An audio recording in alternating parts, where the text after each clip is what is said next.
Why don't we do this? I'm live. Hi, everybody. But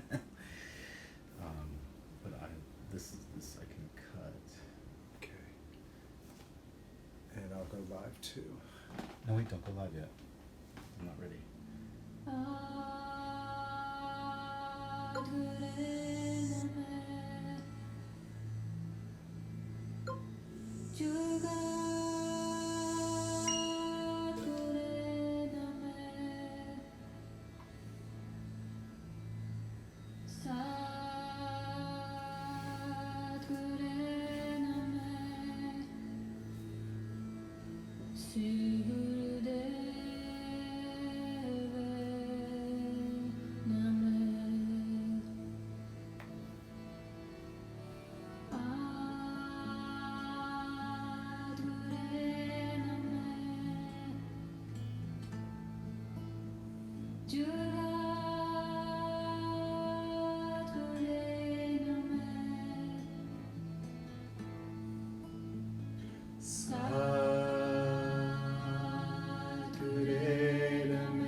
Mantra. And welcome to Blue Æther, a workshop for facing death fearlessly. We are very excited to be bringing this to you today on Facebook, on YouTube, and it'll live here until they take it down, or until we take it down. But hopefully it will live here. And so that way people can enjoy it, excuse me, and learn from it and experience how to face death. And Yogi Bhajan, our teacher, gave us some really, really helpful information when talking about death and dying, and the whole process that's involved. And it's also laid out as part of Japji, which is a really remarkable poem written by Guru Nanak, the first Sikh Guru. And in Japji there are, I believe, 38 podis. There's also the beginning of mantra, and at the end there's the shlok, but there's 38 podis. And podi 34 through 37 talk about these 5 blue ethers that Yogi Bhajan talked about. And when we die, the process is that we move through those ethers. Our body returns to the natural elements. Our mind returns to the universal mind. Our aura returns to light. Our pranic body returns to prana, which is the life force that surrounds all of us. And our soul is carried to the blue ethers by our subtle body.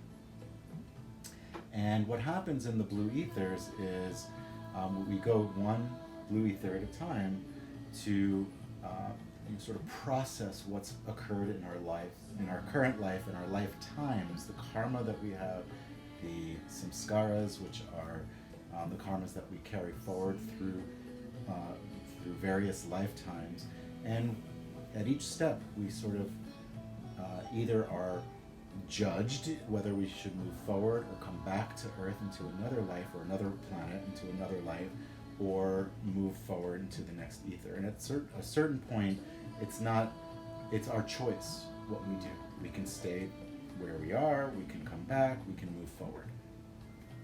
And so what we're going to do to help people kind of face their fears, Yogi Bhajan said, you need to meditatively die every day.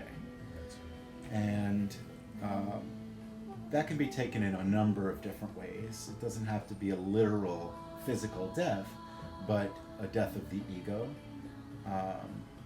or just sort of a rehearsal for our death. And that's sort of what we're doing today. It's a bit of a rehearsal.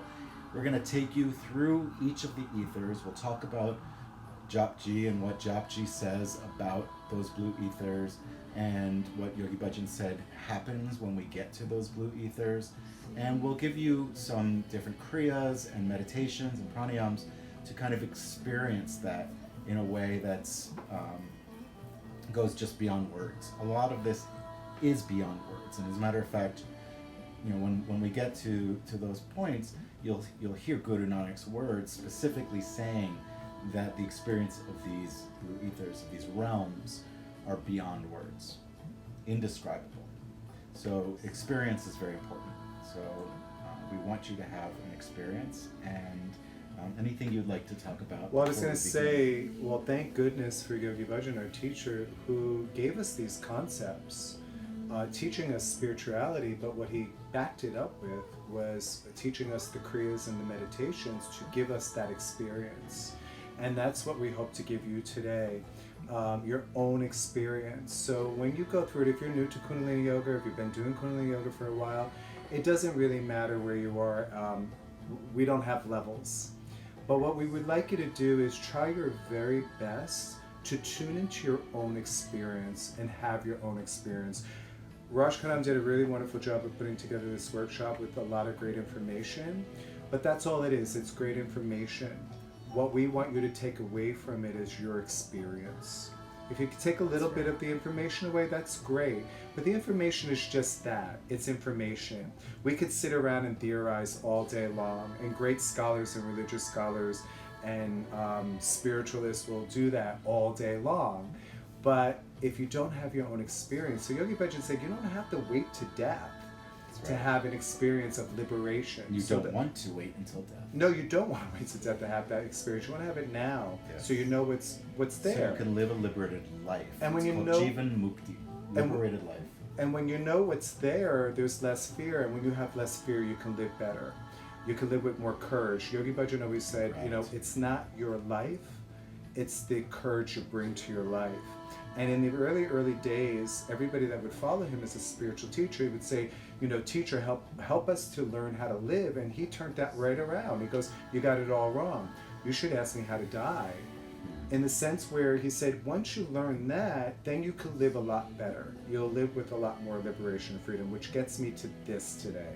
I want to wish everybody happy holidays, whether you traditionally celebrate Passover or Easter, or tomorrow in the Sikh tradition is Vaisakhi Day, or if you're like me, I'm from a family of all three. Well, I'm Judeo-Christian. My mother's Jewish, my father came from a Catholic background, but I also follow the Sikh Dharma. So I kind of laugh and I mix it all together and I call myself a seeking cashew. That's what I call myself. That's my little joke. But the beautiful thing is about those three, and I might be missing some other religious holidays that I'm not familiar with. Forgive me, forgive me for that. Maybe holy. And also springtime too. If you're not, religious or you're just spiritual, let's say, but you enjoy the springtime and its metaphor of birth and death, the through line through all of this for me is the word liberation.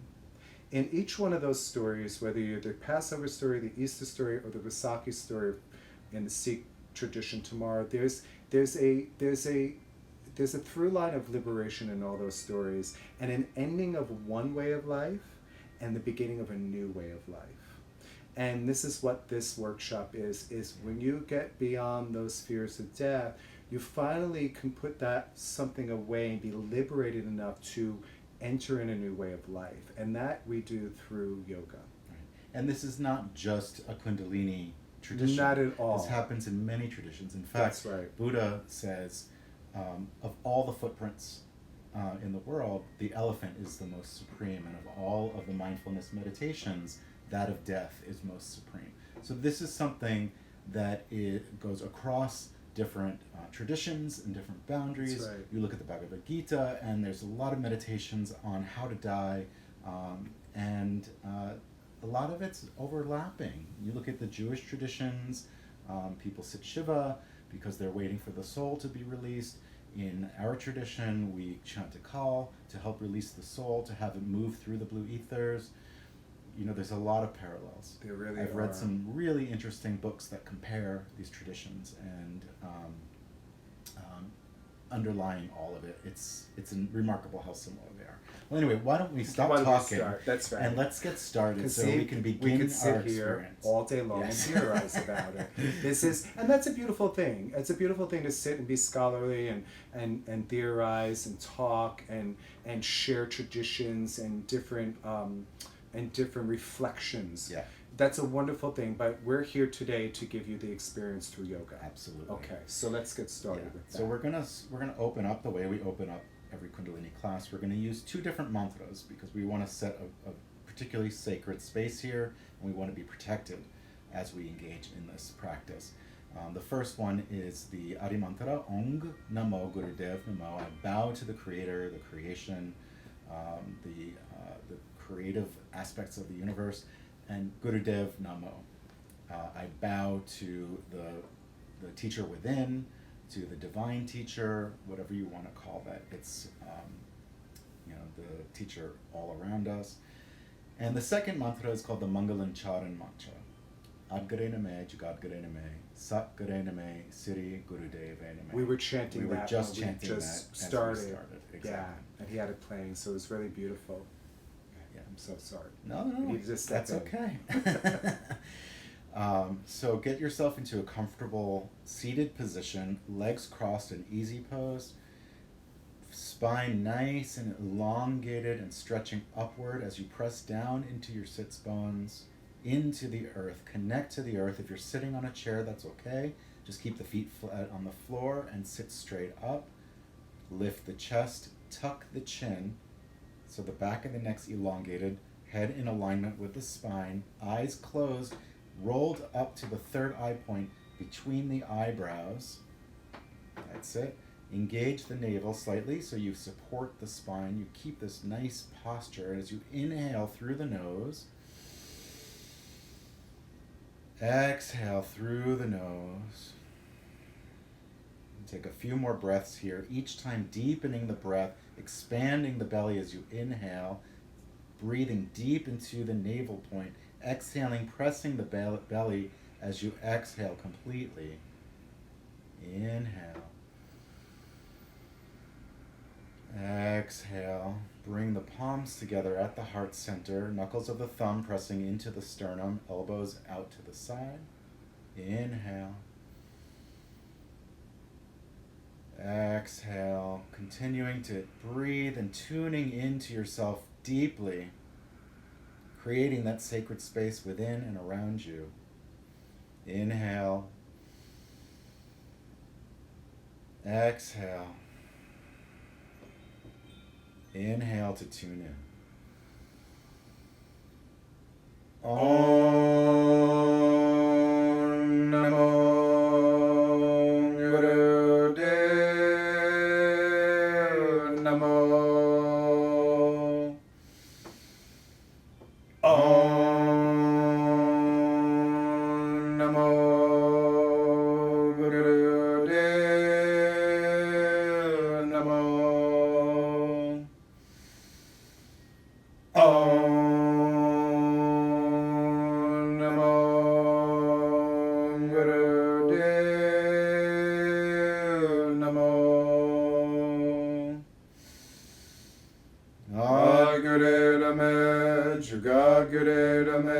Sach Khand, Sri Gurudev Name, Ad Gurudev, Jugat Gurudev, Sach Khand, Sri Gurudev Name, Ad Gurudev, Jugat Gurudev, Sach Khand, Sri Gurudev Name. Inhale, suspend the breath. Apply a gentle root lock, engaging the navel, the sex organ, and the rectum, pulling that energy in and up, consolidating, allowing the mantras to vibrate in every cell of your body, and exhale, relax. Relax the hands. Slowly open the eyes. I love tuning in. Me too. Me too. I'm already blissed out. Already blissed out. We still have over 2 hours left. So beautiful. So get yourself comfortable. Yeah. Grab some water if you need it. If you have to go to the bathroom, do it right now because we're going to talk for a minute. Okay. And but don't go to the bathroom. Stay and listen to everything we say. Yeah, just turn the don't volume miss up. anything. It's okay. Turn the volume. You can always go back and listen later. Yeah, turn the volume up and listen to us in the bathroom. Don't do that. Come back and do the Kriyas and the meditation. So just one thing before we begin, I wanted to just point out, as always with physical practice like this, just be mindful of what your limitations are, of what you have going on in your life. If you feel you need to consult the doctor before engaging in this type of physical activity, we're going to be doing lots of kriyas and meditations where you're going to be holding yourself in crazy positions for long periods of time. Just make sure that you're prepared for it and just take care of yourself. Whatever you need to do. We're going to try to get you to keep up and stick with it and fight that ego. But if you have injuries that you have to take care of, or any sort of chronic problems, be mindful of that. Also, if you're on your cycle or pregnant, be very careful. I should have said that before I said do the root lock, but don't do the root lock. Honor that downward flow, and don't pull up. Yeah. Don't put any pressure on your abdomen. And if we have any breath of fire, don't either do it very, very, very lightly, or just breathe long and deep. Yeah. Okay. Yeah. Take care of yourselves. Absolutely. Anything to add? If anybody's sitting on a chair, we said you could sit on a chair. If anybody can't sit on the floor, when we go through a certain Kriya, we'll give you the modification of the chair probably. We'll give you something. We can't see anybody. There's nobody in front of us, and there's no little squares on our screen like if we were teaching a class. So we did say that you could sit on the chair. A lot of it's meditative, where you could sit on the chair, feet are on the floor. But we will do some Kriya where we're moving the body, so we'll try to do our very best to modify it. Yeah. We're also Okay. going to try to monitor the chats in Facebook Right. And YouTube. So, if you have comments or if you're not sure what we're doing, you want to ask questions, we'll do our best to monitor that. It's not Right. going to be easy, but we'll try. Well, I could say hello, Marissa, right now. Hello, Olga. Hey, Chris. Chris. Okay, so we see you guys. Yes. Obviously, we won't be able to keep our Hey, eye on it Jen. all the time, but Look, every once in a while, who's there? we have Yogi Bhajan's son watching. Yay! Hi, Ron Beerbye. How are you? Wonderful. So, Sabrina, Israel, Dev, my good friend Dev from Kolkata. welcome everybody. Welcome. We're really honored to have you here. So, to lead into the first thing that we're going to do, I want to talk a little bit about Puri 34, which it talks about Dharam Khand. Dharam Khand is the realm of Dharma. It's the realm of spiritual awakening. And Yogi Bhajan said that this is where the soul goes for purification. This is the first stop. When the soul First leaves stop. the body, the soul is carried up to the blue ethers by the subtle body. And Excuse me, and that's why it's very important to do yoga and strengthen your subtle body. You want to Yes. have a very strong subtle body, so when you leave through this 10th gate, we'll get to that your subtle body is carrying Yes. your soul. Yes. Okay. And that's true. It's through the 10th gate that our soul leaves the body, That's which right. is the crown, also known as the 7th chakra. So we will be doing a meditation Right. at this point in a little while. But this first step is something that you reach this blue ether, the first blue ether, and you're suddenly shown the panorama of your life, is the way Yogi Bhajan described it. It's the Akashic record, which keeps track of everything that happened in your life, all your actions, and at that point you are judged. And it's not like you're sitting in front of a giant judge that's going to Jury. hand stuff down to you. It's really just, are you ready to move on or not? Do you Right. need to come back and learn more lessons? Right. Do you need to clear more of your karma? Right. Are you ready to be a guide for others? And if not, then maybe you're not going to move on. As a matter of fact, there's a really incredible part of this pori that says, Kachpakai otepai, the not yet ripe and the ripe are both here on earth. What that means is those who are ready Oh, beautiful. to move on spiritually and those who are not coexist here on earth. Because we all have God inside us. Absolutely. We coexist because of that reason. And no one's better than the other. We're just further along, maybe. And we Yeah. have to stop judging each other for that. Another thing help. that Yogi Bhajan said is that the first 3 blue ethers we can attain meditatively Here. on earth. That's right. And we're going to do that today. And we're going to do that today. We're even going to go for 4 and 5. That's right. But let's talk a little bit about what this specifically says in this pori about Dharam Khand, the first blue ether. So, Tisvich Dharti Tap Raki Dharam Sal. In the midst of this, the earth was established as a place where spirit could evolve into a conscious awareness of itself, protected. Beautiful. And a little bit later in the next pori, it goes on to say Dharam Khand ka eho dharam, which essentially means that we come to understand how to awaken ourselves to ourselves. So what life is really all about is finding our path and recognizing our Sat Nam, which is the truth of our existence. It's the inner beauty of the divine that lies within us, right? And that's why Yogi Bhajan taught us Kundalini Yoga is to help us bring ourselves to us, our own awareness of who we are, who we truly are, and to be awakened to that. The highest form of you is your highest consciousness, and that's your highest dignity. And when you can tap into that, to your highest consciousness and your dignity, your divinity, it's just like it's that part of that coming back to this earth that you were meant to do. This is the soul's calling. Yeah, absolutely. And I said earlier that the panorama of your life goes by and you're judged based on the actions. I wanted to, can I jump on that? Yeah. You heard this all before. Do you ever hear when people say, oh my God, I had a near-death experience and my life flashed in front of my eyes? That's exactly what he's talking about. That's what we're talking about. It happens like that. He said it takes 30 seconds. Yeah. It may feel a lot longer. Of course, because you're seeing the whole life. And it happens before you actually die. That's right. So you're essentially going through this part of the process before your soul even leaves the body. And it's a beautiful gift you're given. You're given this beautiful gift to actually see. And, don't put a good or bad thing. This was a good thing in my life, that was a bad. Those are the old kind of things like the checks and balances, good versus bad.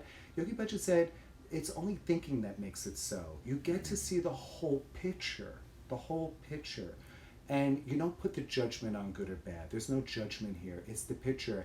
And it's like, did I do what I needed to do in that lifetime for that soul to burn off the karmas that I had so I can move on? Or I come back and maybe I'm a light worker the next time, helping other souls, being a teacher. It goes on to say, Tite Soan Panchparvan Nadari Karam Pavenishan. The ones who have found themselves within themselves look beautiful. Their actions flow from grace, and this is the sign of you they carry. So your actions really speak to who you are, and they define you. So your actions need to match your intentions. They need to match your highest potential. And so what we're going to do is we're going to do a Kriya to help us see our inner beauty. Ooh. Because that's really, the truth of who we are. And it's going to put you in touch with that. It's going to bring you into your highest consciousness. And it's, I think, a really wonderful way to begin this experience. All right. You ready? Yes. Okay. So we'll sit. Powering off. Uh-oh. We need this. So my speaker will only go for some period of time, so you might hear that powering on. So this is what happens when you go live, and you're not in a studio and you have those controls. So it's part of the experience.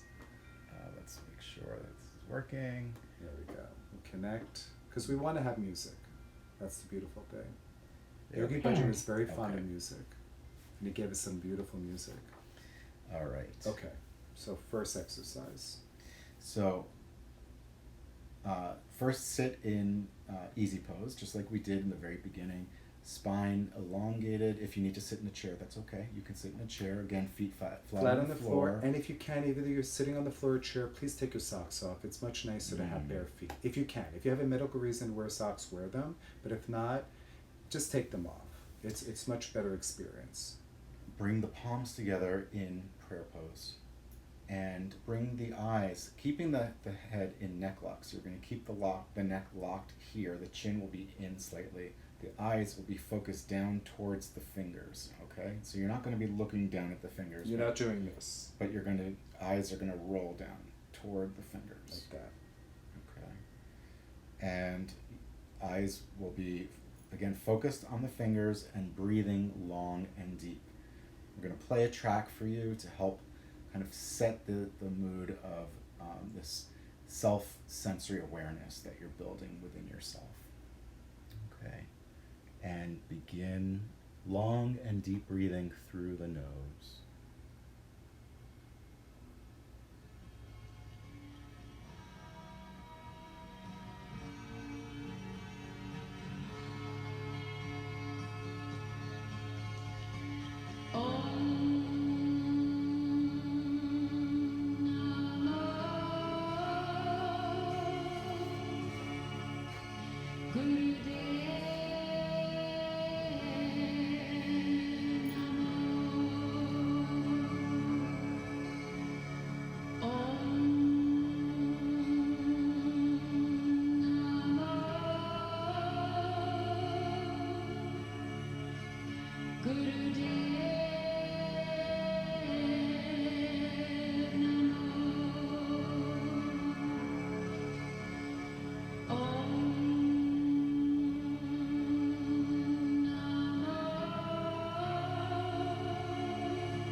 Connect to your inner beauty.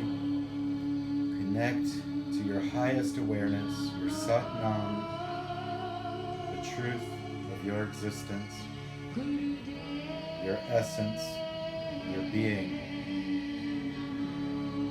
who you are, the you within you. Awaken to that existence. Open up the lotus of your heart and unlock the beauty within, letting it radiate outwards.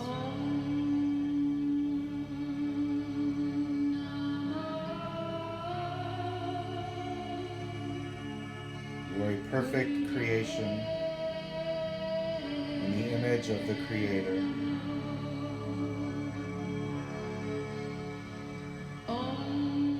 Pure energy, pure consciousness.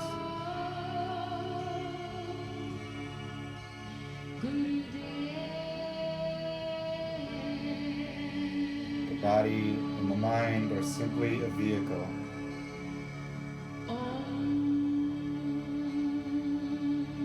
The soul is infinite.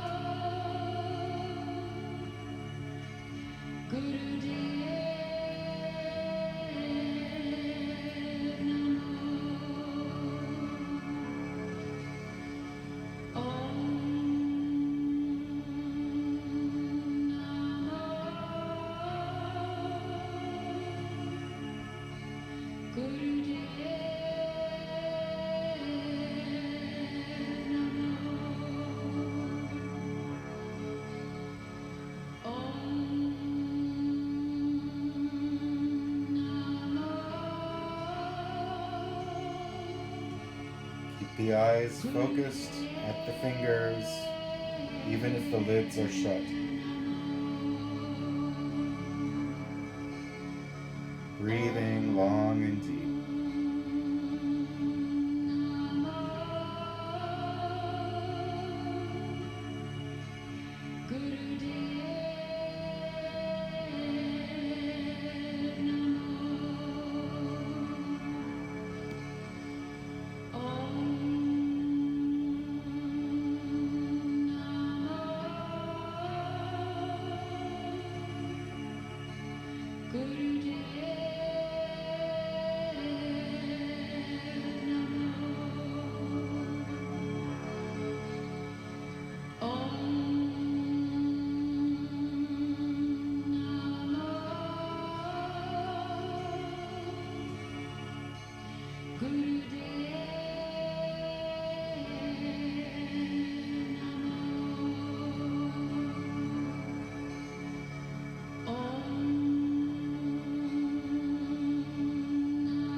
And inhale.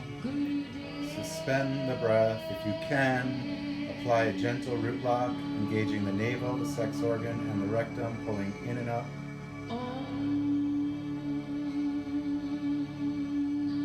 And exhale, relax the hands.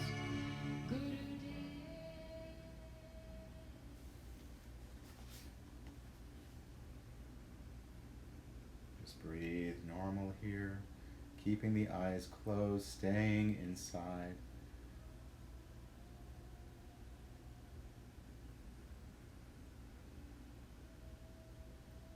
You're going to bring yourself to sit on your heels, but this is called celibate pose. So you're not actually on the heels. The legs are kind of separated, and you're sitting with the buttocks in between the legs.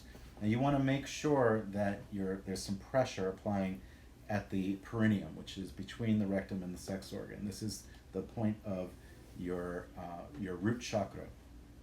And if you need to, you can put a pillow underneath it. Or a yoga block, which I have here. You spread the knees apart. Yes. You slide that under right by where the perineum is. Right. Or a rolled up blanket. Or rolled up blanket. Whatever you have, a bolster if you have it. You're going to take your hands. Can I just add, if you're sitting on a chair, you can just bring your knees up to the side and bring your hands down on your knees if you're sitting on a chair. Thank you. Sit straight up in the chair. Thank you. So you want to stay nice and tall in your seat. Hands will rest on the knees, and you're going to rock the lower spine forward and back. As you come forward, you'll inhale. Exhale as you go back. You can use your sounds of Sat Nam, Sat mentally as you come forward, Nam as you go back. You really want to get some good movement in this lower spine. That's it. And use the strength of your arms to pull your chest forward, and then tuck the tailbone under as you round back. That's it. And the head stays on top of the spine, so the head does not participate. Okay, just keep it in a gentle net lock, and you're just moving through the spine. That's it. Inhaling forward, exhaling back. Inhaling Sat, exhale Nam.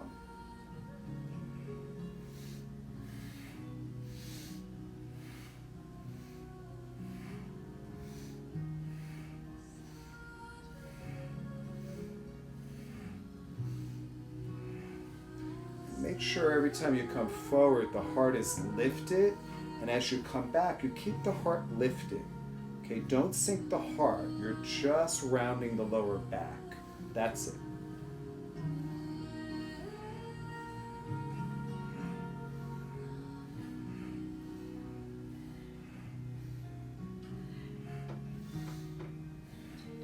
Eyes can be focused at the third eye point.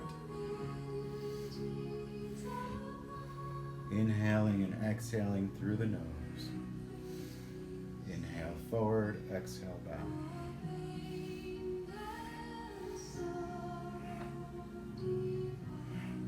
We're loosening up the lower spine, which is where the Kundalini energy resides. This is the energy of awareness that will build up through our spinal channel, the energy channel that travels along the spine, leading to the seventh chakra at the crown of the head.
And inhale, come to center.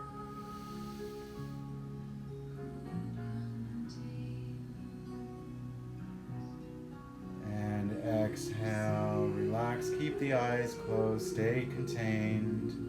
Find a point of stillness.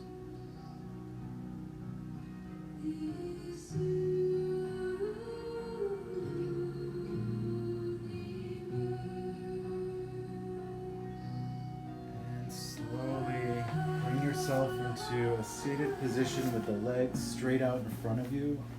I have computers in front of me, so I'm going to let Rajmantra demonstrate this. And again, if you're on a chair, just your legs are touching the floor. And you can bring your knees closer together for this one. That's right. And sit straight up in your chair. And the legs will stay together. The toes will be flexed back. Bring the arms up overhead. Inhale.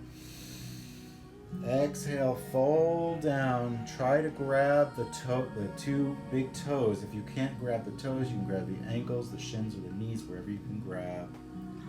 Hold here and continue to breathe long and deep, and allow yourself to fall forward and surrender into the posture.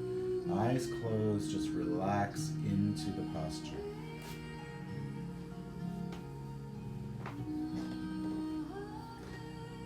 Let all outside vibrations go. Merge into infinite peace and the light within.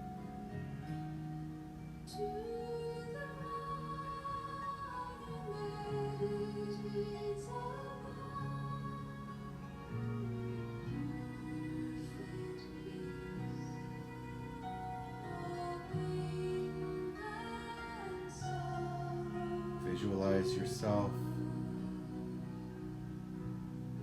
in this first blue ether. See the life that you've lived pass by in the mind's eye. Your actions, your words.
Surrender and merge into the infinite divine space within you.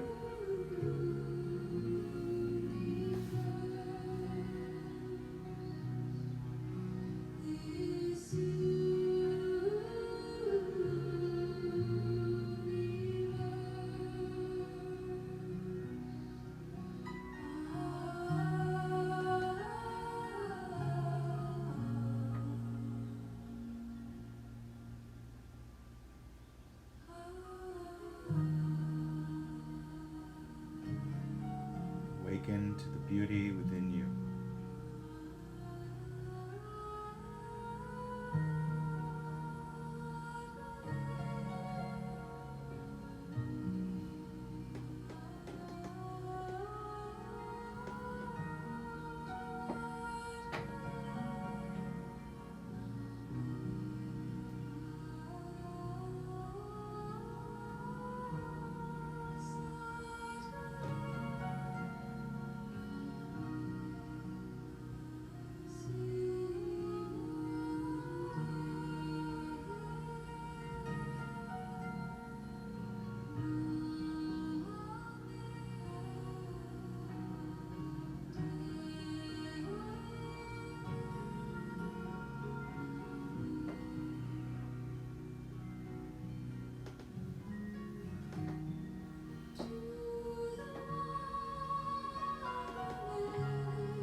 sit up straight.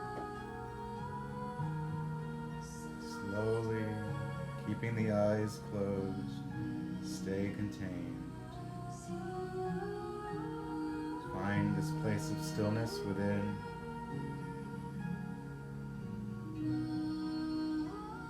Bring the legs back into easy pose, crossing the legs, Sukhasana. If you're sitting on a chair, just keep your feet comfortably resting on the floor. Bring the hands into Gyan Mudra, connecting the thumb and forefingers. Allow them to just rest on the knees. Keep the back nice and elongated and just meditate. Eyes closed, focused at the third eye point.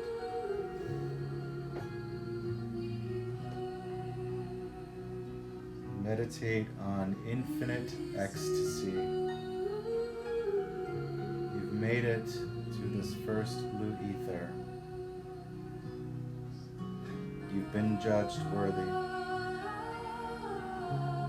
You're ready to move on. Your actions, your karma, your grace, your beauty have brought you to this moment. Meditate.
Inhale, suspend the breath, apply a gentle root lock, engaging the navel, the sex organ, and the rectum, pulling in and up, drawing the Kundalini energy up toward the crown of the head, and exhale, relax. Keep the eyes closed, stay contained. Cultivate stillness, cultivate emptiness.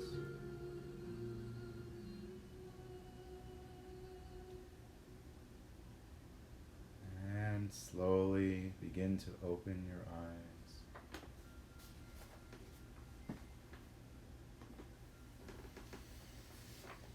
Whew.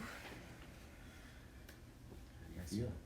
Beautiful. You know, one thing you said that really resonated with me was you said, feel your worthiness.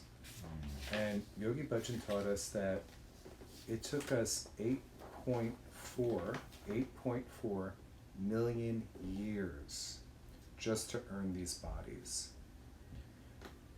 Our evolution of who we are, right? It took 8.4 million years. So don't take that too lightly. You did the right thing. You've got this body. You're in a body and you're having this experience. Your soul, like that old saying, you know, that cliche, the soul is having a human experience, right? But it's true. You're having a body experience because you earn the experience. Because you've been through so many recycled lifetimes, 8.4 million. And it takes millions of lifetimes to move through these through these blue ethers. So it's not like you're going to live, you know, your new soul and all of a sudden you die and now, you go right up to the fifth ether. No, it doesn't happen that way. Maybe in very, very limited circumstances, Jesus perhaps, but he was appropriate enough today. But yes, it takes millions of years, and Yogi Bhajan acknowledged this, that it takes millions of years, millions of lifetimes to travel through, to progress through it. But we're going to do it all in one day, in a matter of 2.5 hours. So the second blue ether, this is called Gyan Khand. So we taught you Giaan Mudra. Giaan means wisdom or knowledge. Gyan Khand is the realm of knowledge. This is the second blue ether. This is a realm in which either you will be guided into this wealth of wisdom, or once you've achieved this wealth of wisdom, you will guide others into it. So just to read a couple of really interesting passages from Japji. This is from Puri 35. Gyan Khand ka aku karam. In the realm of wisdom, we speak of how everything gets accomplished. So this is the how and the why of the universe, right? Kete pavanapani vesantar kete kanmahes, kete barme garat garia ruprang keves. Ruprang keves in particular is really interesting. It's the clothing, the spirit, and form and color. It's there are so many creations that the creator is crafting, clothing the spirit in form and color. What that means is there's so many different spiritual beings out there. They come in all different shapes and sizes and forms, and different animals and different. Yeah, exactly.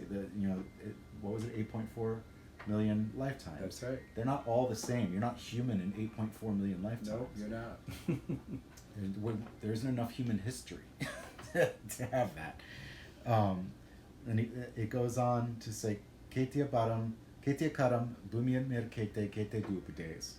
So many actions done in so many lands and places, so many places that are not even known to us, all for learning what you want us to learn. It's all about the lessons of life. Have you learned the lessons that you need to learn in this life? Do you need to return? Learn more lessons? Are you ready to teach those lessons to others? Are you ready to guide them? This is all about what are you ready for? Are you ready to move on to the next blue ether? Or is this where you're going to stay for a while, or do you need to return back? So the meditation that Raj Mantra is going to I'm going to teach. It's called Guidance of the Soul. And this is just straight out from the book. I'll read this. It says, this meditation is a sacred Kundalini Kriya. It's called Guidance of the Soul. If perfected, that person shall have power over life and death, not only for him or herself, but for all that exists. So basically how we're going to experience this is through a little bit of a movement.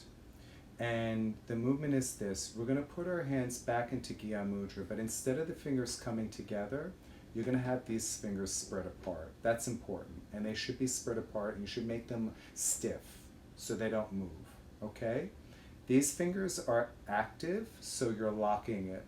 Okay? So, because we're going to move this. So you put this thumbnail here, and you actively lock the Gyan Mudra. Okay? Now, the elbows will be bent and in the rib cage, and then you'll bring the arms forward 45 degrees, okay? And we're going to bring them back to the shoulders in a jerk, like this. And when you do, what you want to do with the rest of your body, like Raj Karam is doing, you're going to be perfectly still, and you're going to be in a slight neck lock. So you're not moving the head with it, you're just moving and jerking the arms. We're going to do it to a track called Tantric Har to keep the rhythm. Now, Har is an aspect of the divine, an aspect of God in its creative form. So every time you hear Had, and you're not going to chant it, you're just going to listen.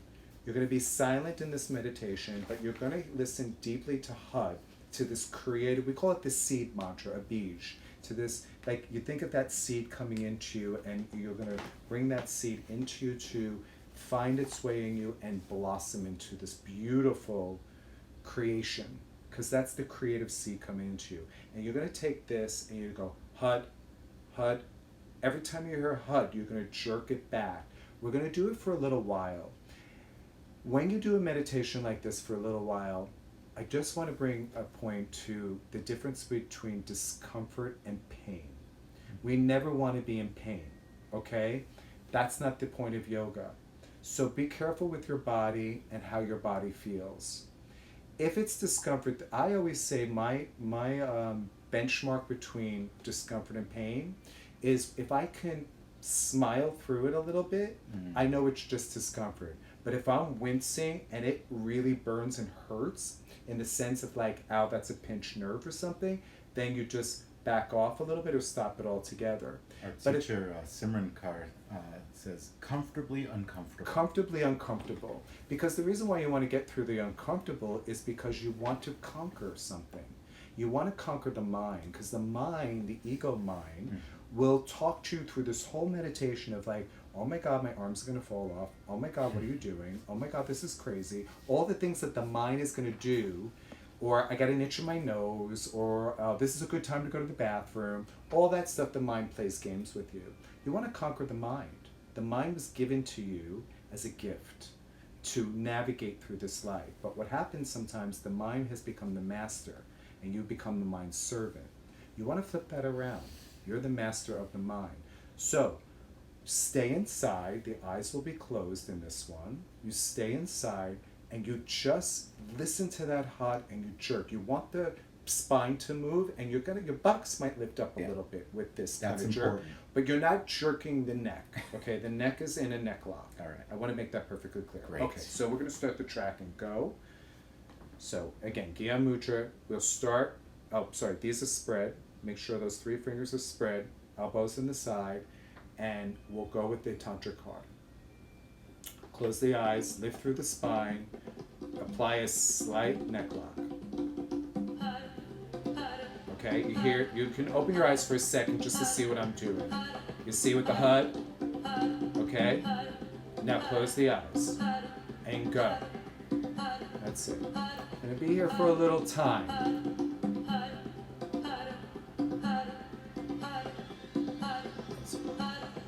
Make sure you're lifting through the spine, right? And you're in a neck lock. That just means the chin is down and back a little bit, so the back of the neck is long, so you're perfectly on top of the spine, and the head is just right on top. So there's no pressure in the head, neck, and shoulders here. Good. And that quick jerk, you're landing the Had right as the hands come back towards the shoulders. Good. If you're a little lost, if you're new at it, you just open your eyes, look at Raj Karam. Okay, and then once you got that, you close the eyes. Now as we go, just remind yourself, the mind is going to start to wander a little bit. It's okay. Whatever comes up, comes up. Sometimes things need to come up. But where you are, you're becoming your own observer. You're coming into your own awareness. This is the guidance. This is that guidance of the soul. Okay? That's that teacher within you. So listen to the teacher with you, not the mind telling you stop the movement. Because for whatever reason the mind's telling you. And if something comes into your awareness, let it be in the awareness. I want you not to push it away, but I don't want you to qualify it either. And if it's an emotion or something that comes up, don't follow the story of it, just observe it.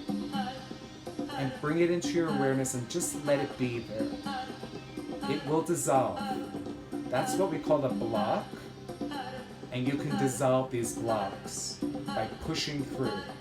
And this jerking of the hands back, you're pushing through.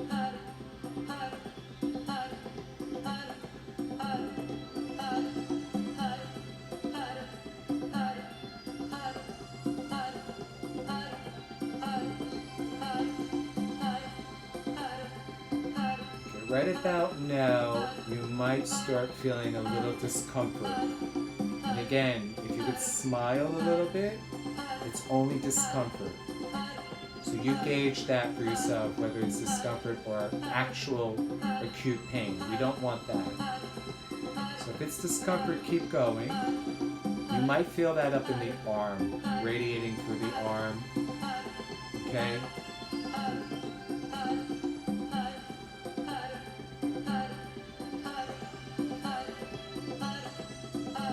The more you feel that discomfort, the more you want to push, the more you want to jerk back. But you want to move through that block.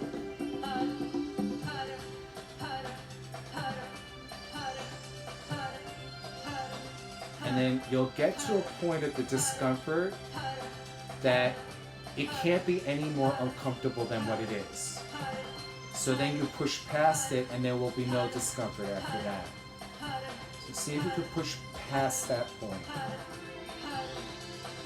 Good. And make sure the movement is with the sound. Hud is when the hands are back towards the shoulders, and then you come forward to that 45-degree angle. Make sure the rest of those three fingers are straight and separate from one another. Okay, don't be lazy with them. Make them stiff. Yeah, you want to feel a little bit of stiffness in all those fingers. That's it.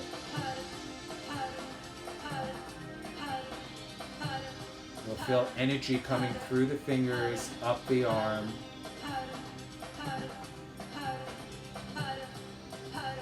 Excellent. Spine should shake a little bit. Your buttocks might float up from the floor a little bit from the jerking motion, but you want it to be a jerking motion.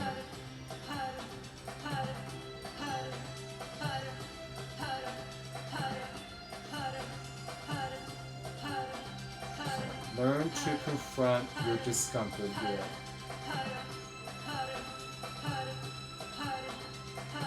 Yogi Bhajan would call this your calamity.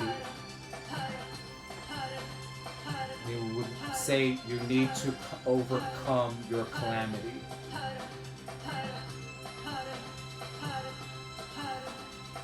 Alright, now the mind is really speaking to you now, right? It's really trying to get you to stop. So this is where you become the master over the mind. You allow it there, you don't push it away and what it's saying. You observe what it's saying. You observe the game that it's playing. But you have a stronger voice in you, and that's the soul. And that's what's guiding you through this. If you listen deeply enough, that soul voice will override what the mind is saying. Keep going.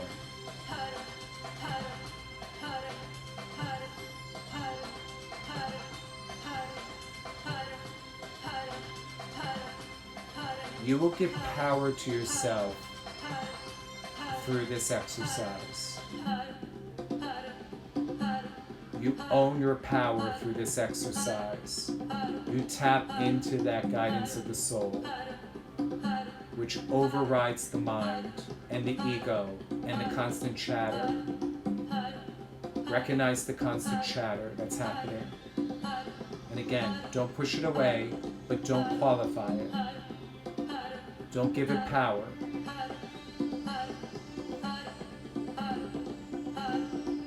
Tap into the soul power. Excellent job, everybody. Keep going. And you hammer that sound, hud, hud, hud, hud, hud, right into your psyche. It's that seed, that bij mantra. God, God, God, God, God, God. That's it. And you're tapping into the God inside you, not some God outside far away in some heaven. The God that sits within you at all times. That's it. Because everything has that energy of hot in it. Every single thing in this universe is that sound. There is no separation. We might be having our own separate existence, our own separate experience, but yet we are all connected to that one Had, that one God, that one sound of the universe. That's it. Keep going.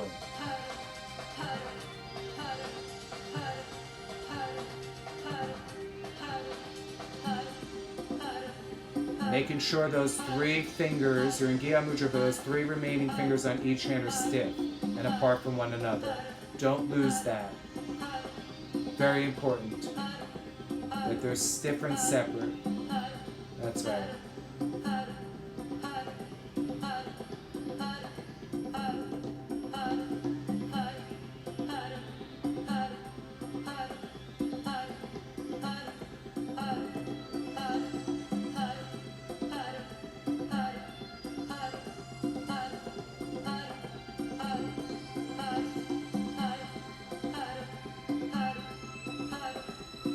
Move past the discomfort. It's only in the mind.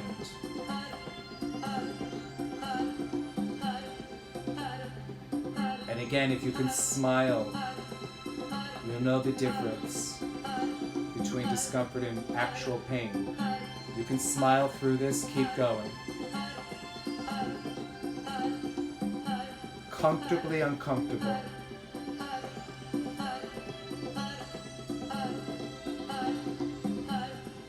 Two more minutes to go. Just 2 more minutes. Hang in there. You can do it. This is where we have to keep up spirit. Tap into everyone that's watching this. Tap into that collective consciousness, that collective energy. Keep each other up.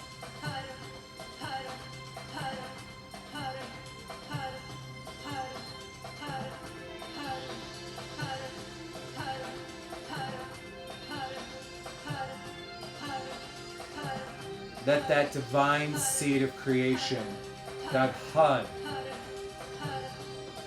wake up that consciousness of God, that God consciousness inside you. That is the guidance of the soul. Keep going. Last minute. You could do it. Last minute. Beautiful.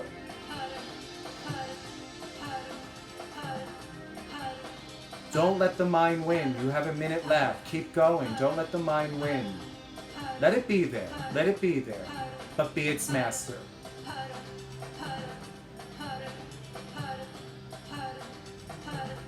Beautiful.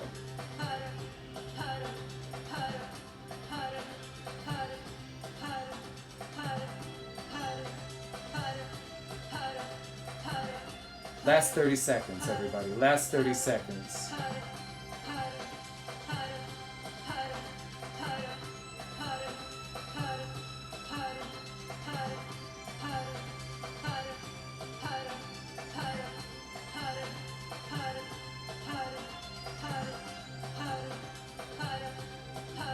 Ten seconds.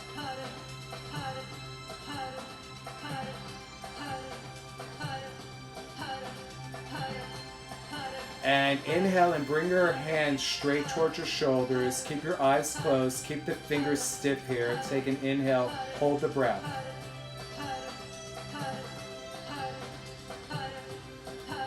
Stay in posture. Exhale. Now inhale, stretch your arms up, up, up towards the ceiling.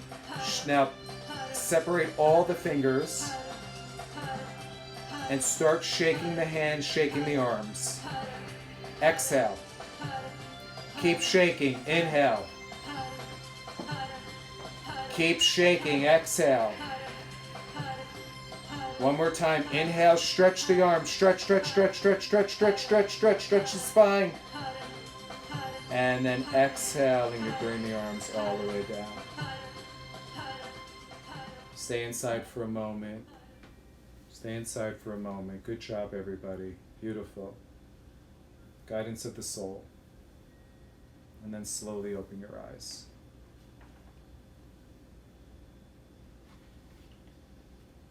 It's an 11-minute meditation. Congratulations.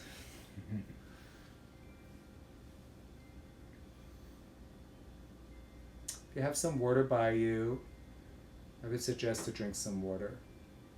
It's a good idea to have some water by you. It'd be a good idea to drink some now.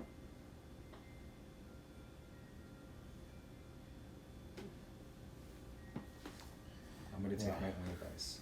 I will take some water too.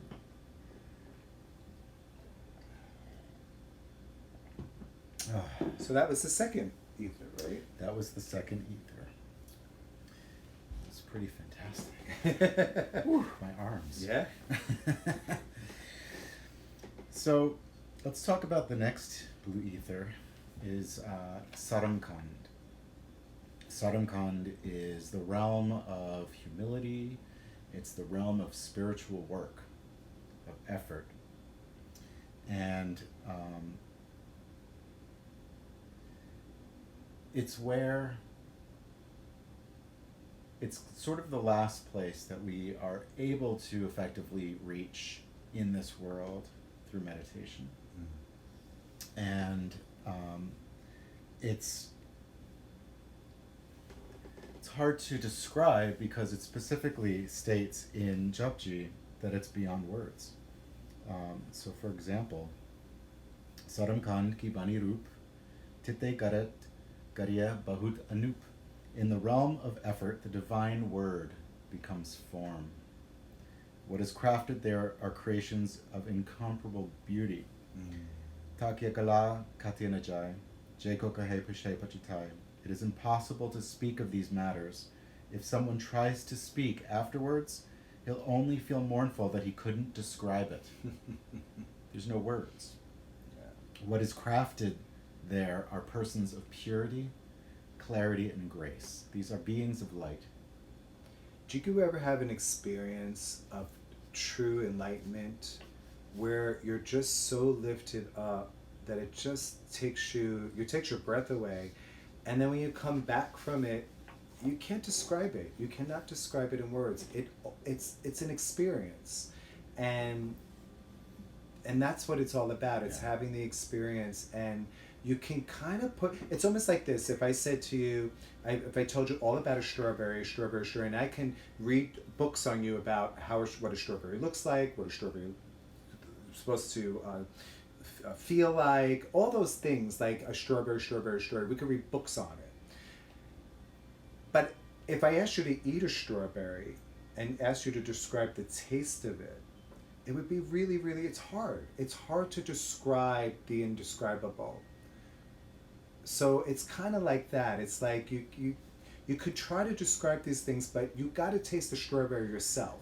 Well, I mean, think about this. How do you describe what infinite is?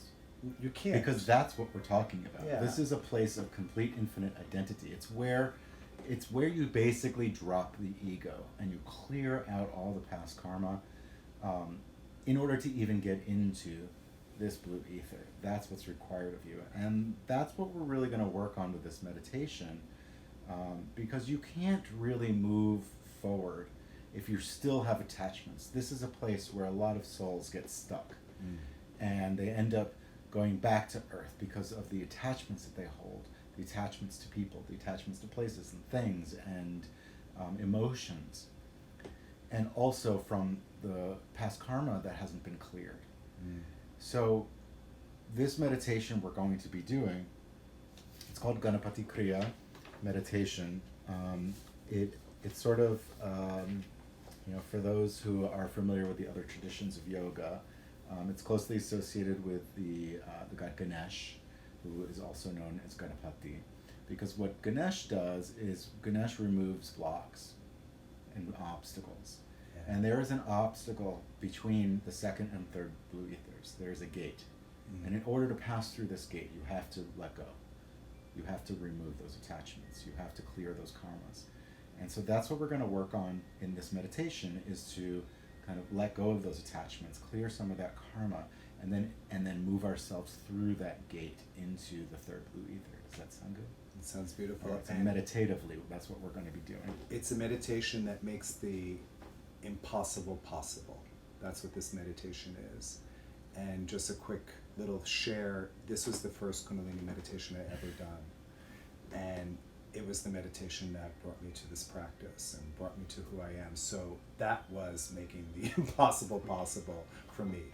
So it was the first meditation I did, and after I came out of it, I looked up, I saw a picture of Yogi Bhajan on the wall, and I knew he was my teacher. And that was that. Very good. Very good. All right, so get yourself into a comfortable yogic posture, the same one that we've been doing quite a bit of here.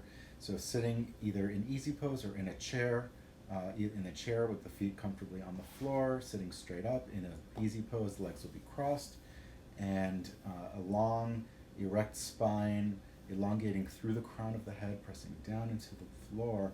Hands will be in Gyan Mudra, again, thumbs and forefingers connected.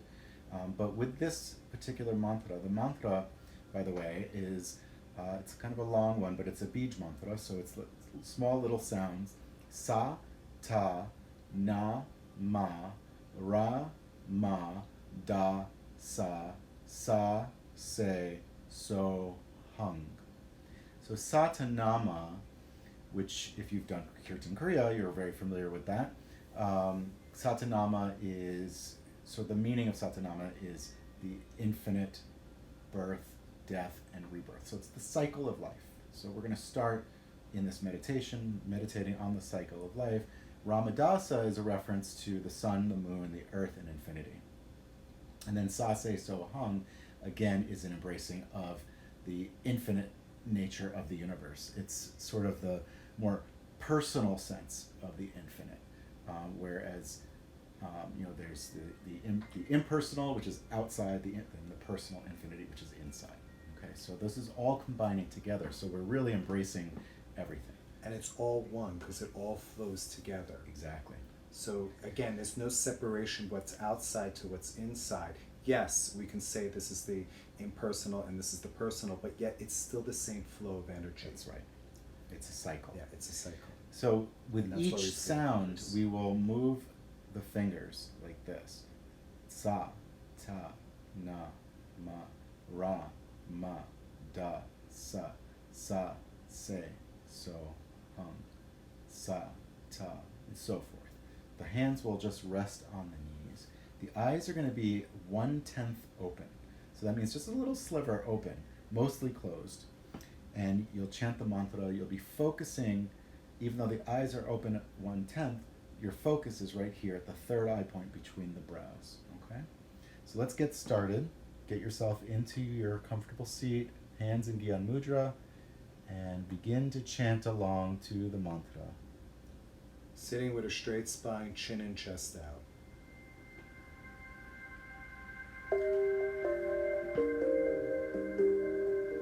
And release yourself from all earthly attachments. Free yourself from all karma. Let everything go. Satanama Ramadasa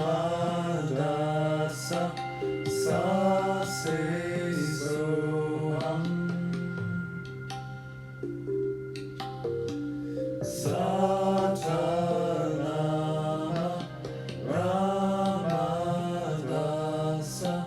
Sase Soham Sa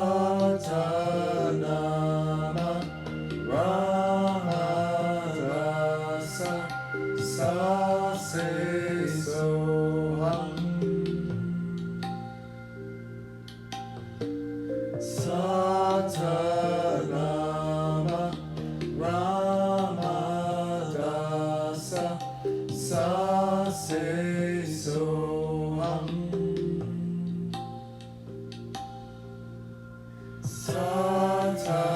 Satanama Ramadasa sa se soham.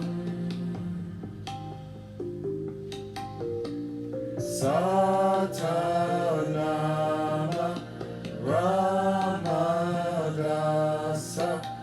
sa se soham.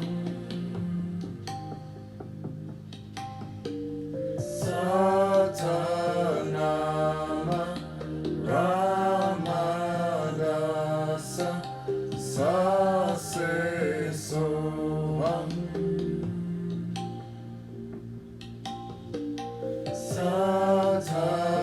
Satanama Ramadasa sa se soham.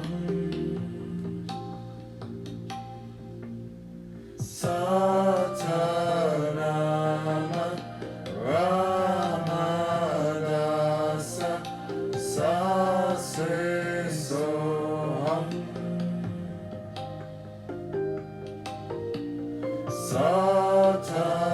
Satanama Ramadasa sa se soham.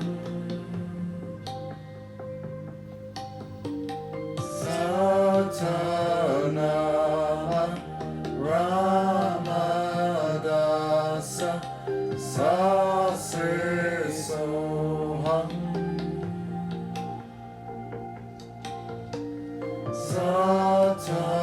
Satanama Ramadasa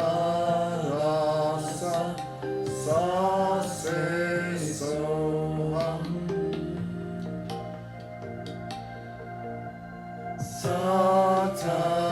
Satanama Ramadasa sa se soham. Release yourself from your attachments, your earthly attachments. Satanama Release your karma. Ramadasa sa se soham.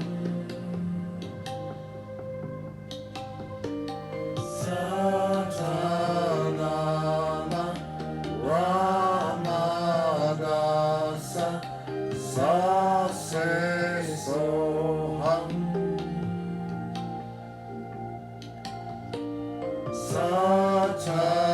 Satanama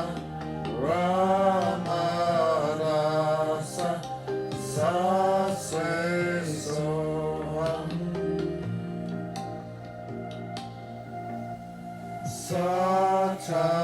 Satanama Ramadasa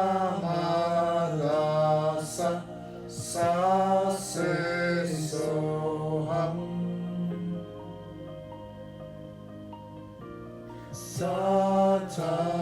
Satanama Ramadasa sa se soham.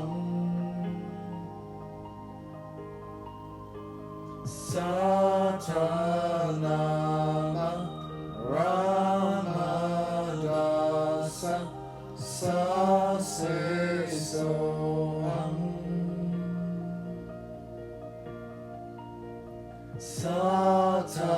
Satanama Ramadasa sa se soham.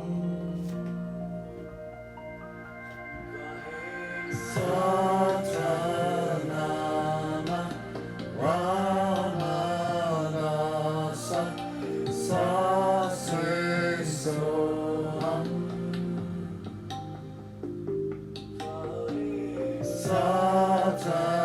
Satanama Ramadasa sa se soham.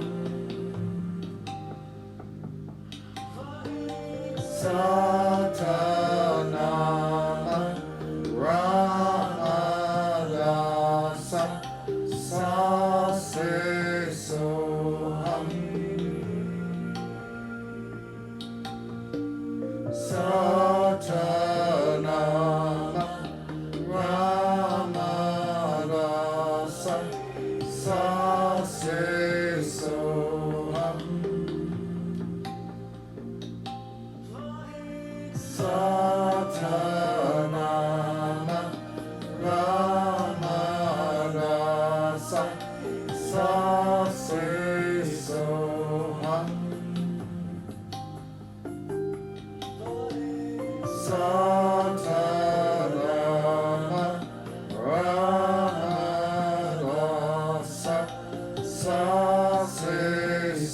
Soham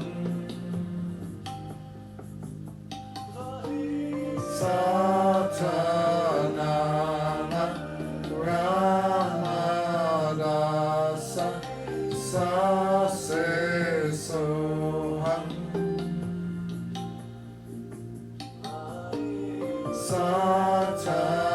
Satanama Ramadasa Sase Soham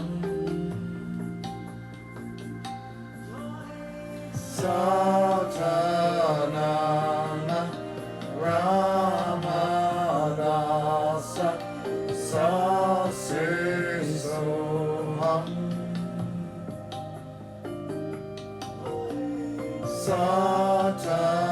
Satanama Ramadasa Sase Soham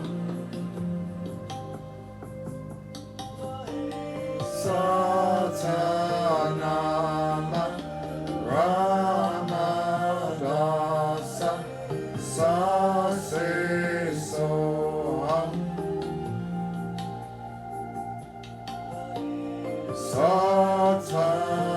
Satanama Ramadasa Sase Soham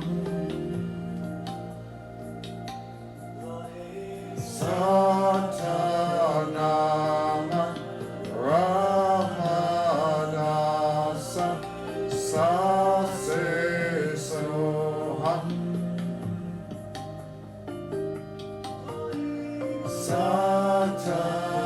Satanama Ramadasa Sase Soham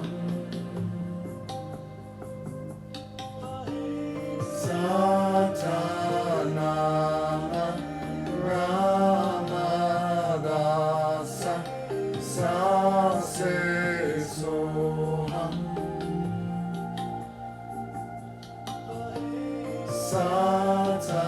Satanama Ramadasa Sase Soham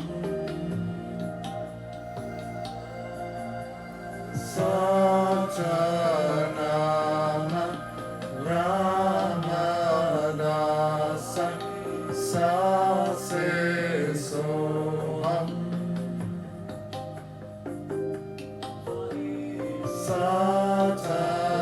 Satanama Ramadasa Sase Soham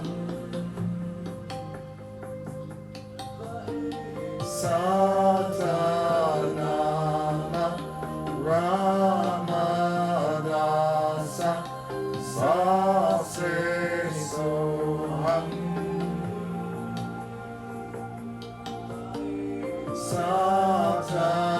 Satanama Ramadasa Sase Soham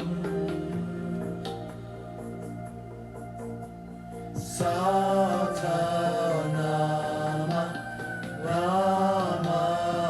Ramadasa Sase Soham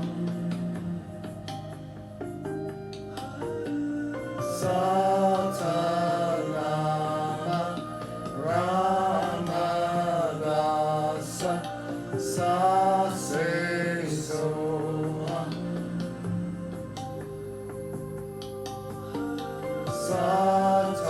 Satanama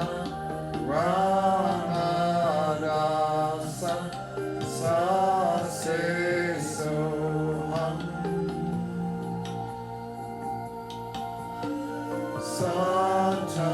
Satanama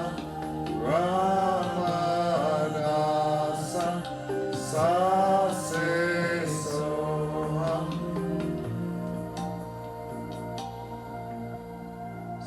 Inhale, suspend the breath.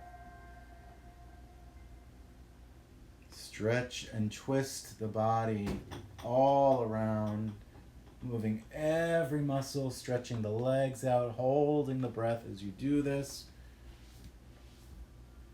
Stretch everything, twist. Move every muscle. Exhale.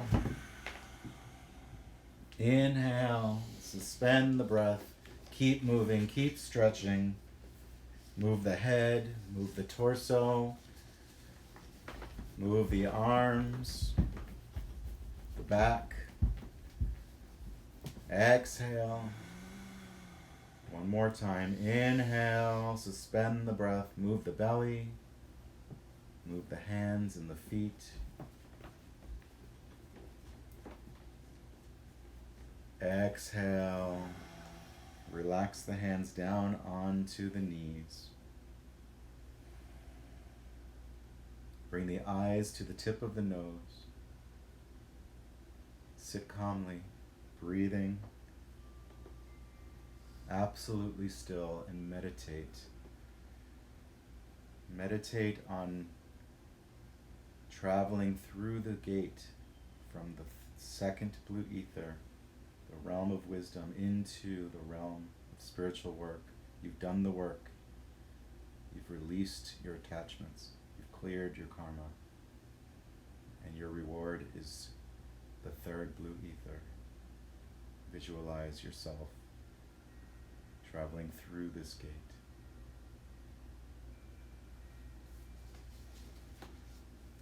Titte Gariya Sarat Matman Blud. Titte Gariya Sara Siddha Ki Sud. Words of Guru Nanak, attuned to the divine with minds that know the difference between truth and falsehood, persons of genuine understanding and wisdom. What is crafted there are the psyches of angels and masters. Become the angel, become the master,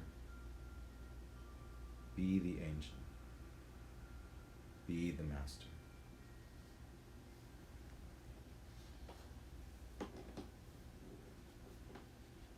Inhale, exhale, keep the eyes closed, keep contained.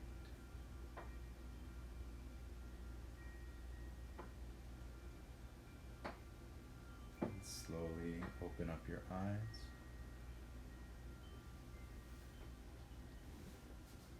Grab some water. And you've reached the third blue ether. So many souls choose to stay here. There's no gate between the third and the fourth blue ether. At this point, the soul can consciously make the decision to move forward or to come back, because once it goes forward, it can never come back. And why is there a reason why somebody would want to come back? Can I ask you that question? Because, well, there's a couple of reasons. Yeah. One is... I'm asking the main reason is as a seva to humanity, a seva to not just humanity, but to all life. So some people come back because they serve as a choose to guide. come back in a form that's going to serve humanity. Yes. They know that they can go back to help. There's many examples of this within the Sikh tradition. Guru Gobind Singh, he came back for that very reason. And tomorrow we celebrate Vaisakhi Day. He established the Khalsa. But you can see that in many people. We can even say that about Dr. Martin Luther King. You know, somebody like that comes back to this world to be a lighthouse. Yeah. Yogi Bhajan came back to be that teacher for us, to deliver us to where we are today, so we could be teachers in this age. Remember, the third blue ether, this is where angels and masters are created. So when they come back as angels and masters, people that help others, that lift and elevate. And that's what we're trying to do in our lives. We're all trying to do that. That's right. And that's what this yoga really gives us the opportunity to do. And that's why we can reach this level within our lifetime. We don't have to wait to die to reach this level.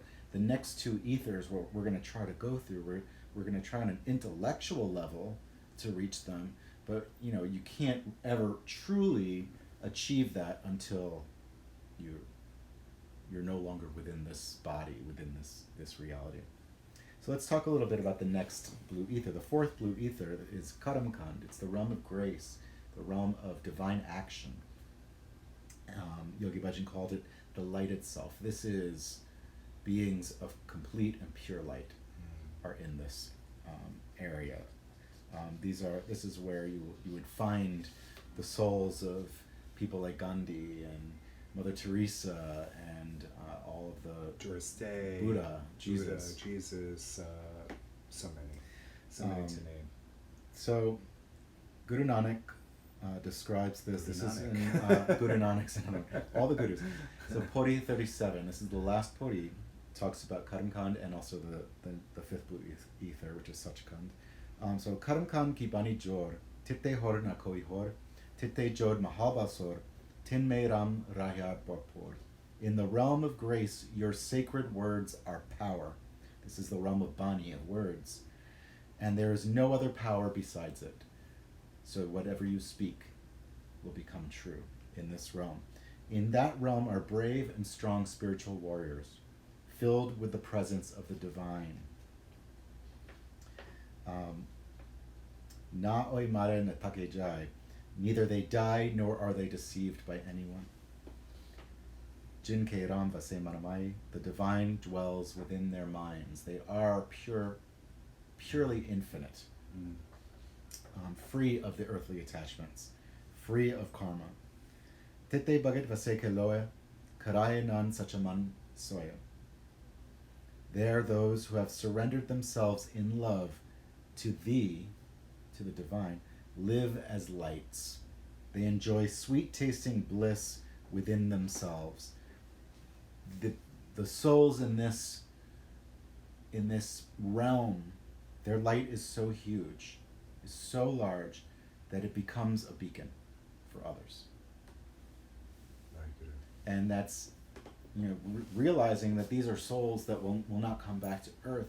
Their lights are so bright that they can penetrate through the blue ethers, and so that we can still see them as a beacon. These are still the people that we venerate, that have a legacy in this life, in this world, that shines beyond anything. And so very few people ever achieve that, because it takes so long and so much effort to reach this state. But we all will achieve it if we keep at it, because eventually, yeah.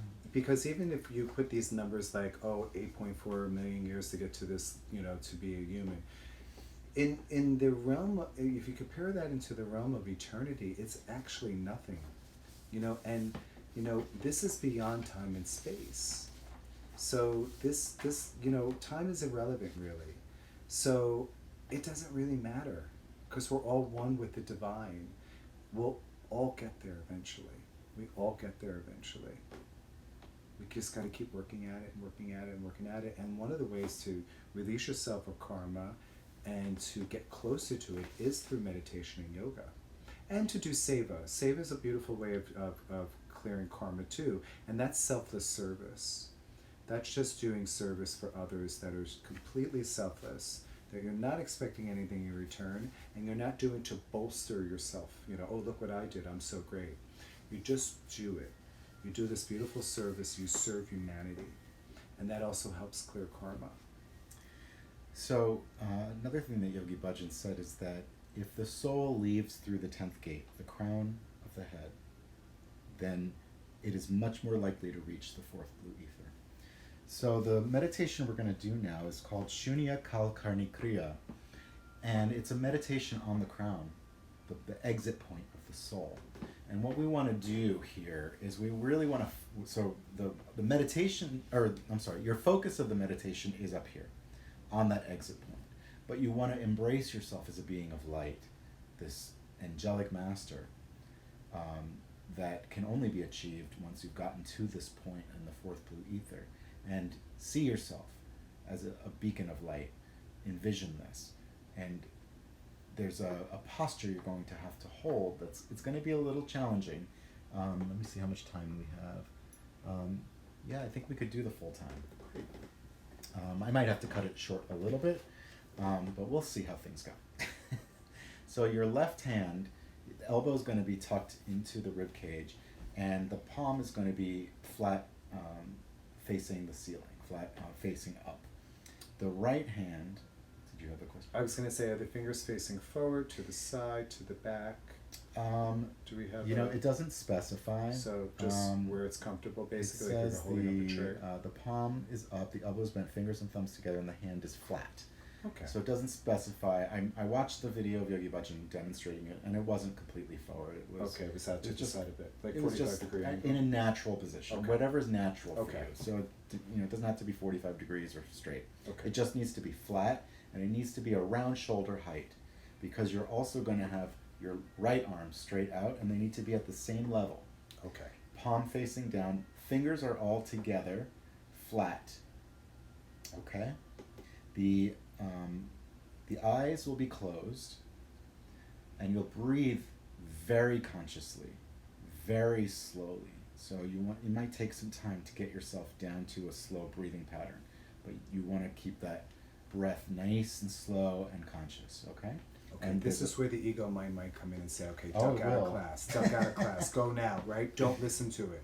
Do this meditation, Yeah, try it. do it. And if you're here, and for some reason the discomfort is a little too much and you need to put it down, stay inside, put your arms down, but in your mind's eye, through the closed eyes, you still see your arms here. How's that? And then when you're ready, come back up. Yeah. When you're We ready. will do our best to hold up as well. Right. You may see us put our arms down at, Right. at times, because it's 18 minutes if we do the full You just time. told them the full time, so now they're going to run away. No teasing. Try your best. And you know what? This is a challenge with, again, to overcome what the ego mind is saying and let that guidance that we worked on in the second meditation, let that kick in. And whatever comes in, let it come in, because it will come in. And just be your own observer. Say, oh, that's interesting. Oh, that's interesting. Don't push away a feeling. Don't push away a thought. Let it be there. But don't qualify it either. Okay. Meaning, don't give it power. Don't let it take you away from the meditation. If it does, just pull yourself back. That's becoming the master over the mind. Yeah. Okay. And while we're doing this meditation, there's a track that we'll be playing called Gurudev Mata Gurudev Oh, Pitta. It's a beautiful. beautiful track, and Oh, it's it talks about the divine teacher and all the beautiful qualities of the divine teacher. The divine teacher is the mother. The divine teacher is the father. Yeah. The divine teacher is the Swami. It's absolutely beautiful, and as we're beginning to get into the meditation, I'll translate some of the words so that you can relate to it. But really focus on your inner light. Let it shine bright, and keep your awareness here at the 10th gate, the top of the crown. Okay, ready? Yeah. So left hand up, right hand forward. Okay. Eyes closed, begin breathing nice, long, deep, and begin to slow the breath down as time goes on. Do your best.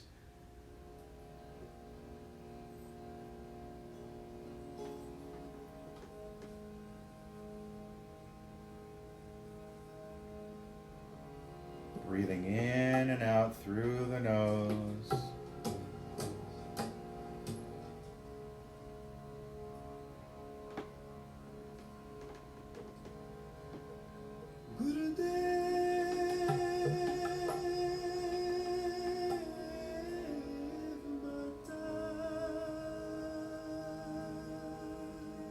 The Divine Guru is my mother.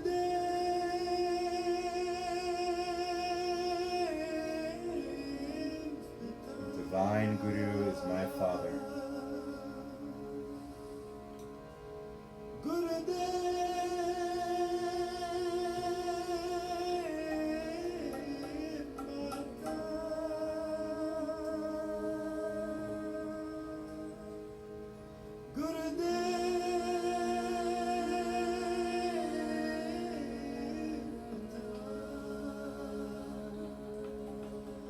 Gurudev Swami Parme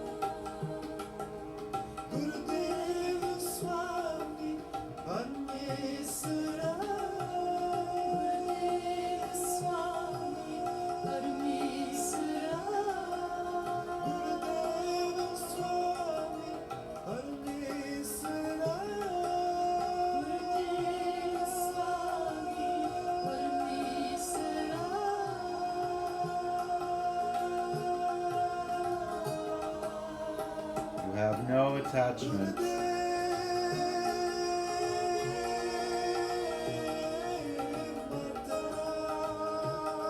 No karma.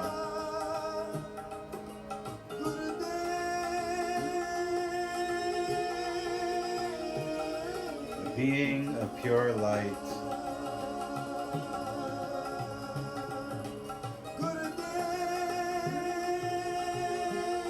Allow your soul to transcend.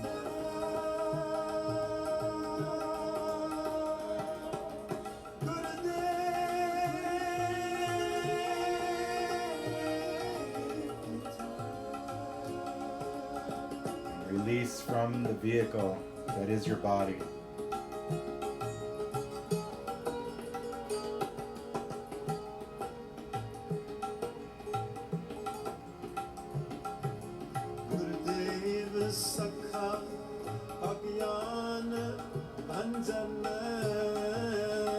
Divine Guru is my companion, destroyer of ignorance.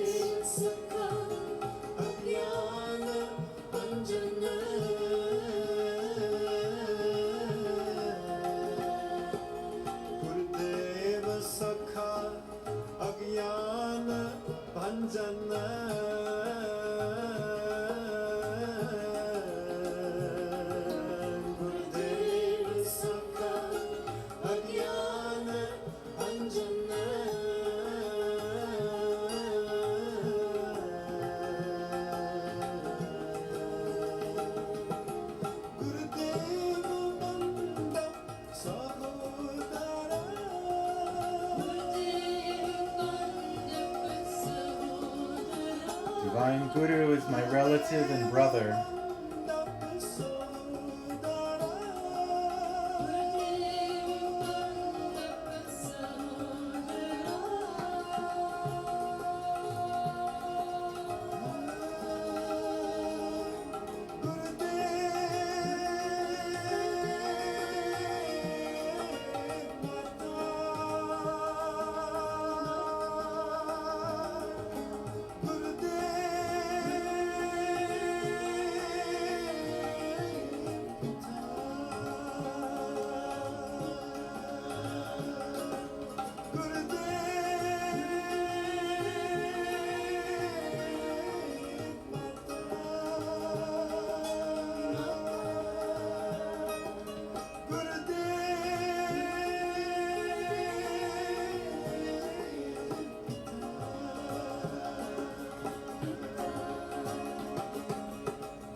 Divine Guru is my transcendent Lord and Master.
Resist the mind. Embrace the soul.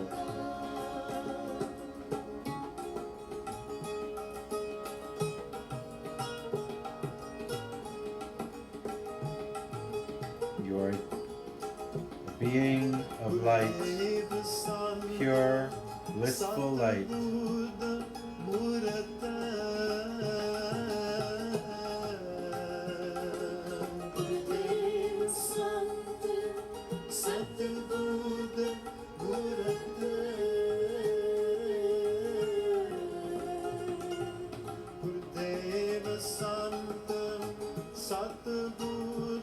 Divine Guru is the image of peace, truth, and wisdom.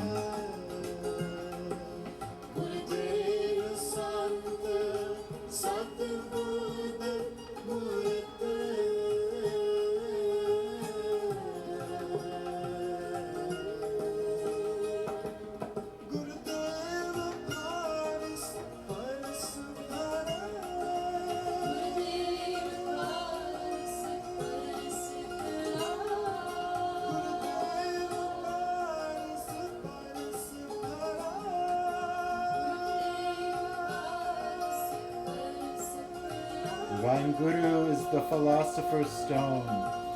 Touching it, one is transformed.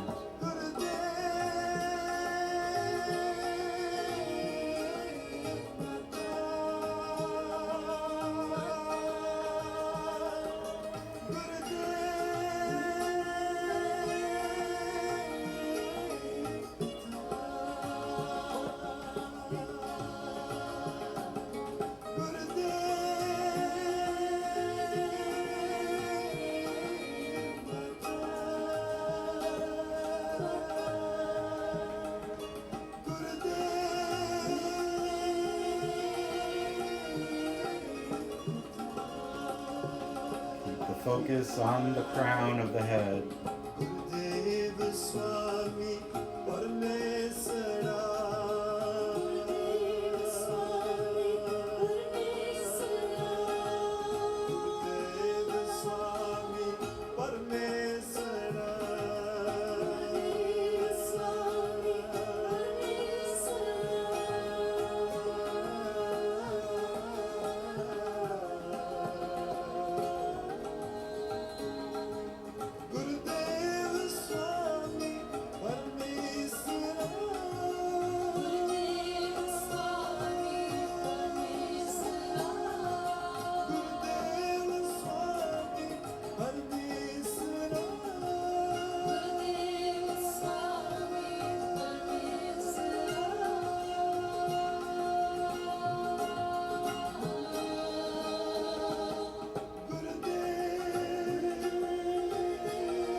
Divine Guru is the sacred shrine of pilgrimage and the pool of divine ambrosia.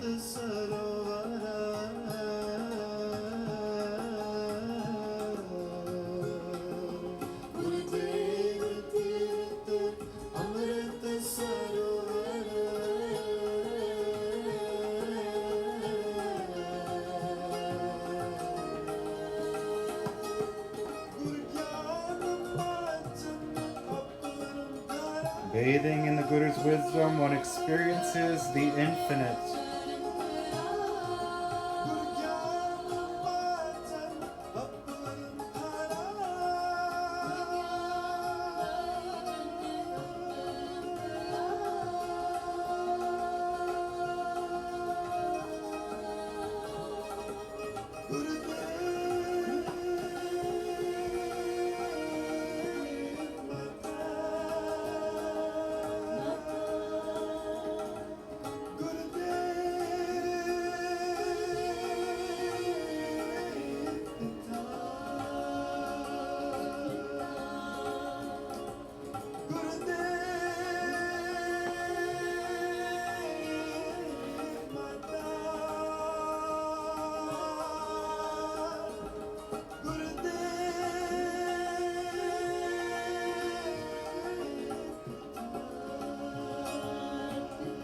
Stabilize yourself.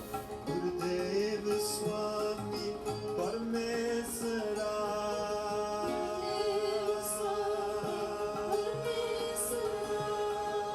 Gurudev Swami Parameswara.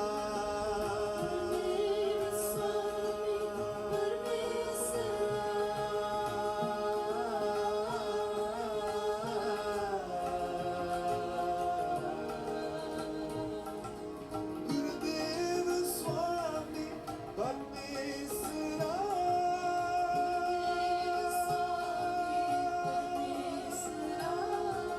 Gurudev Swami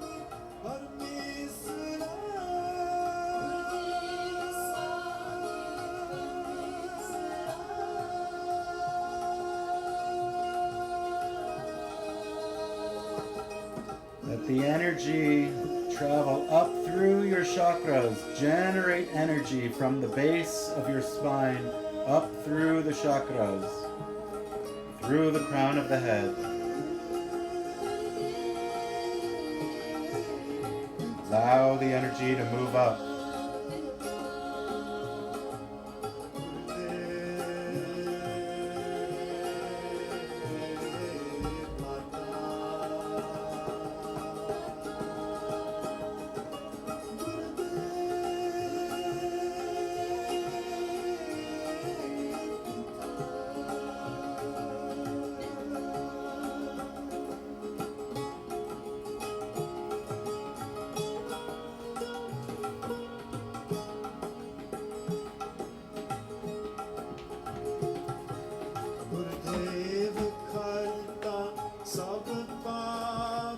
Divine Guru is the creator and the destroyer of all sins.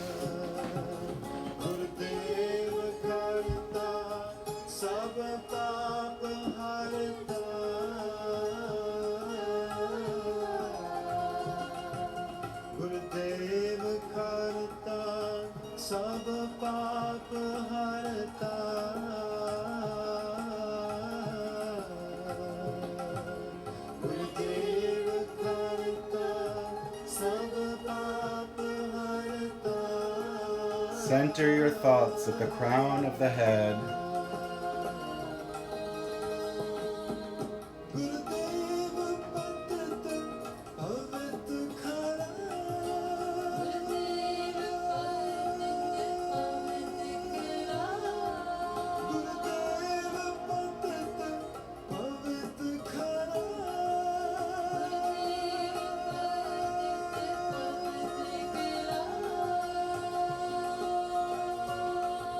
Holding the position, inhale, suspend the breath, tighten the arms, make them like steel.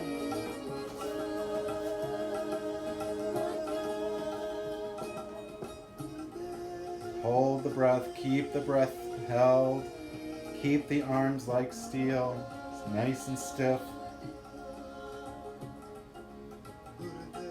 Exhale, hold the posture. Inhale, suspend the breath, squeeze the arms, tighten everything.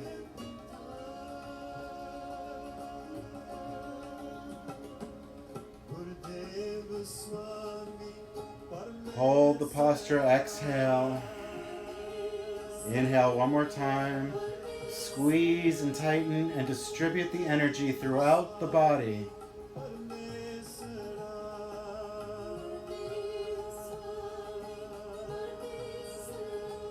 And exhale, relax the arms down, keep the eyes closed, stay contained, find the point of stillness.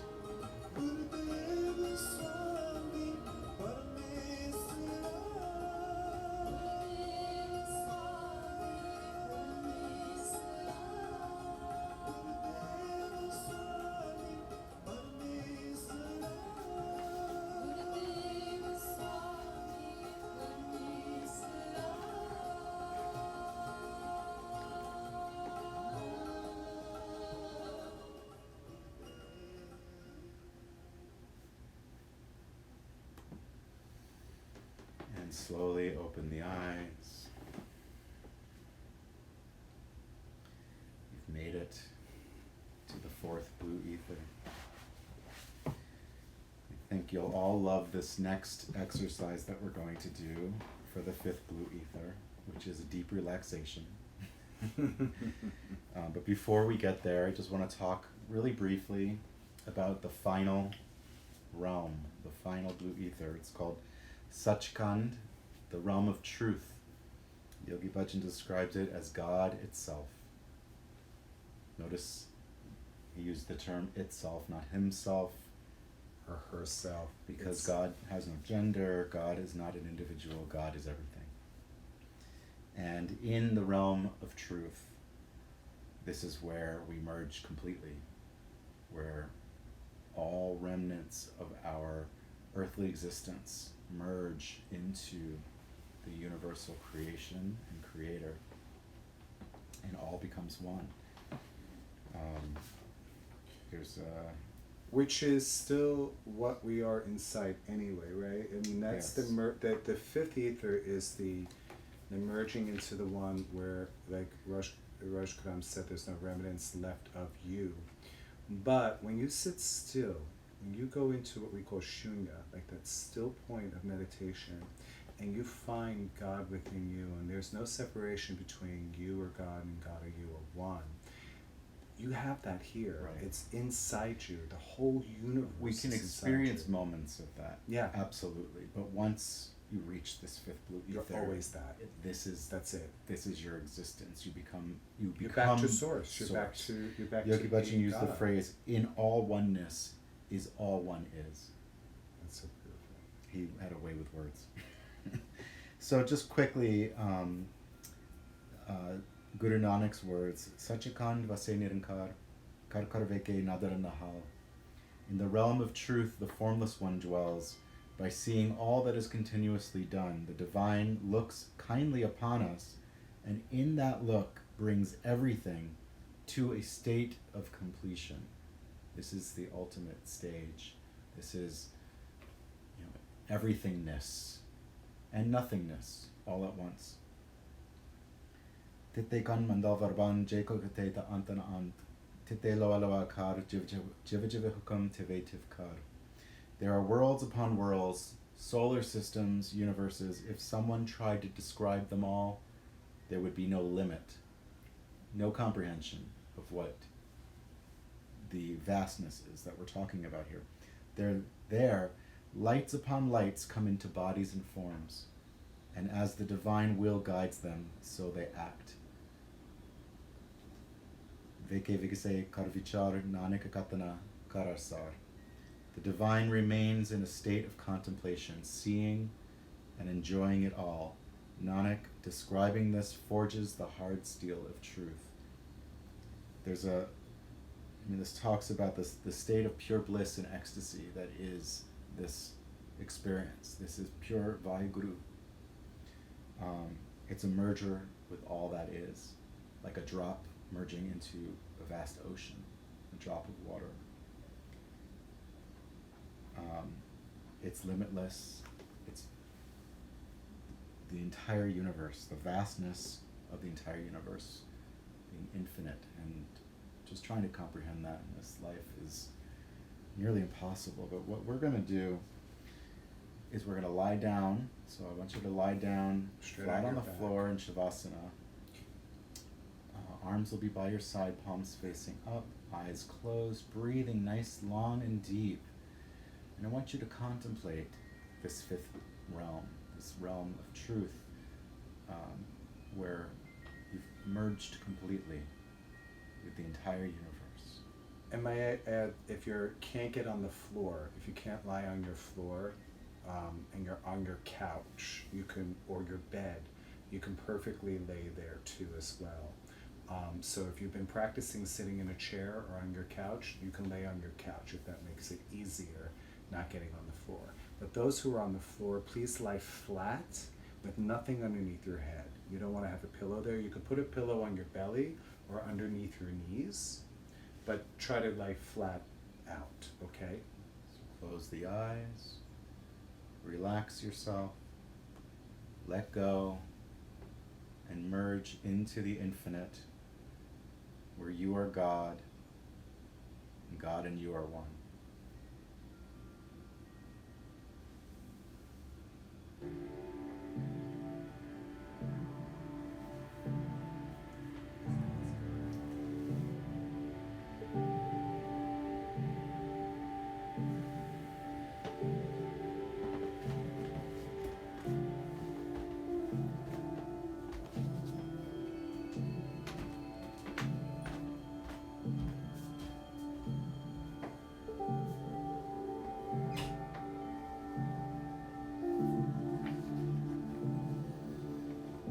Visualize the vastness of the universe, your entire control, the creation of lights upon lights.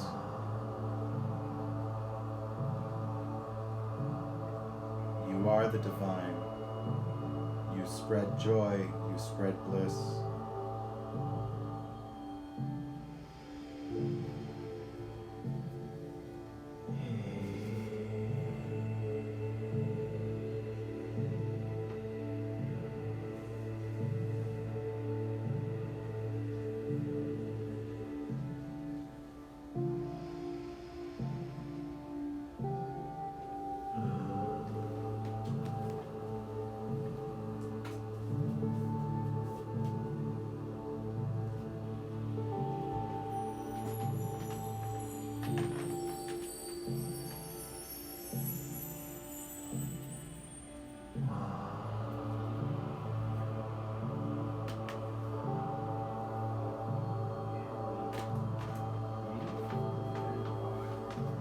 Relax and let go. And me. Me and God are one. God and me.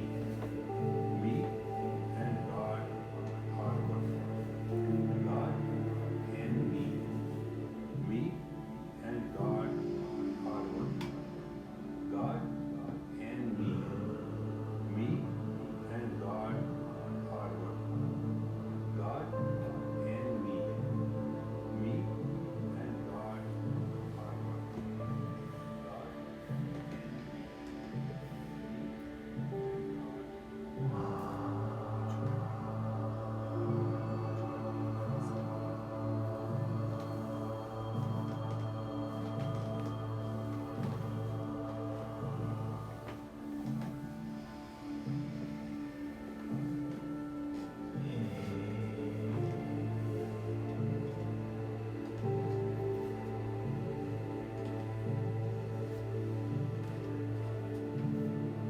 Become one with the universe, one with everything.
Slowly and gently start to bring yourself back into your body, back into body awareness. Deepen your breath and start to wiggle your fingers and wiggle your toes. Circle your hands around the wrists, circle your feet around the ankles. And then when you're ready, inhale and reach your arms back over your head long. Stretch your legs and feet in the opposite direction and stretch your spine. And exhale, relax down. And if you're on a couch or on a bed, be careful here. But for those who are on the floor, bring your knees into your chest and bring your soles of your feet together. If you could do it on the bed or couch without falling off, that's fine. But bring your soles of feet together, start rubbing the soles of the feet. And then bring your hands over your heart center and rub them as well. So you're rubbing the palms of the hands over the heart center and you're rubbing the feet together at the soles. That's it. Now bring your knees into your chest and just gently rock side to side like a little tugboat in the water. Those who are on a couch or on a bed, roll over to your left-hand side and then make your way up to sitting. Those who are on the floor, you can rock forward and back on your spine, lengthwise, from your shoulders to your tailbone. And then you'll rock yourself up to a seated position. So if you're sitting on the floor, rock yourself up into a seated position, back into an easy pose. And those who are on their couches, or if you were on a bed, make your way back onto a chair, or you can hang off the side of the bed as long as your feet can touch the ground. Same thing on a couch. And we'll finish up with this meditation. This meditation is for the self-sensory system, and it's beautifully titled Just One Breath. And I just want to read a little bit what Yogi Bhajan spoke about this, and it ties in everything that we've done today. He says, "You don't know how many breaths you have to live. You feel your existence, and in that existence, you hope that you can breathe again. The moment you feel that your next breath is not in your power, you will have all wisdom. You will understand in your depth that you have no gender, no religion, no existence. You will not do anything wrong, and you will lose all your prejudices because you have just one breath." And Yogi Bhajan spoke to this and said, you are not your body, you're not your mind, and you're not even your spirit. You're just the breath of life, the breath of God. That's all you are. That's all any of us are. And we go back to that source, back to that, because out of that breath, everything came into existence, even us. And we go back into that breath of life, breath of God. This mantra is Har Hare Hari. Now we did Ha before, and we spoke about it as a Bij mantra. It is the seed. Ha is the seed. Hare is the flow of that seed. Har Hare Hari. Hari is the root of it. It roots down in you. So you bring this consciousness of the God self in you. You let the divine flow happen and you root down. And there's this beautiful cycle. Har Hare Hari. And then it's Waheguru. Wahe is that wonderment, that ecstasy. And Guru is that which takes you from darkness to light. That true teacher, the divine that's within you, that complete merger. Har Hare Hari Waheguru. You'll bring your hands together, you'll interlace your fingers. And the only finger that you release is the right index finger, which is what we call Jupiter, which is expansion. All the rest of the fingers are down. Not the left one? Not the left one, just the right one. And the heels of the hands are together. So you're just like this. It's like a little antenna. You're going to bring this at the center of the chest. The eyes close down. You'll lift through the spine, and we'll chant the chant together. Had Hare Hare, Waheguru. Please close the eyes, set yourselves, lift through the spine.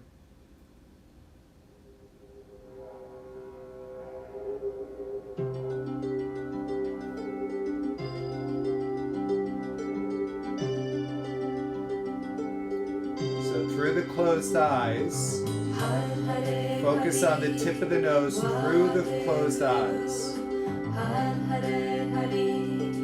Waheguru, Hare Hare Hare, Waheguru, Hare Hare Hare, Waheguru, Hare Hare Hare, Waheguru, Hare Hare Hare, Waheguru, Hare Hare Hare, Waheguru, Hare Hare Hare, Waheguru, Hare Hare Hare, Waheguru, Hare Hare Hare, Waheguru, Hare Hare Hare.